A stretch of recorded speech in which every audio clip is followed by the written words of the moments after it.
নবী রাসূলরা কবরে জীবিত, এইটাও বিশ্বাস রাখতে হবে।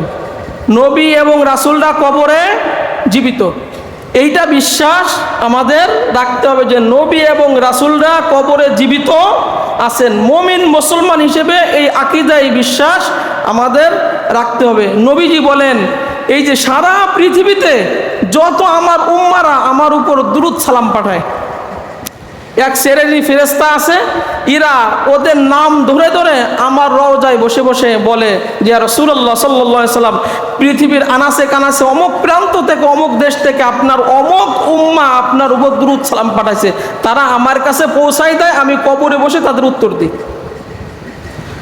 নবীজি বলেন, এই যে যারা রওজায় যায়, নবীজিকে সালাম দেয়, দুরূদ সালাম পেশ করে, নবীজি বলেন আমি নিজ কানে শুনতে পাই এবং আমার উম্মার দুরূদ সালামের জবাব আমি কবরে বসে দিয়ে দিই। আর যখন আমার উম্মারা দুরূদ সালাম পেশ করে, আল্লাহ রাব্বুল আলামিন আমার রূহ আমার মধ্যে ফিরিয়ে দেন। হাদিসের কথা।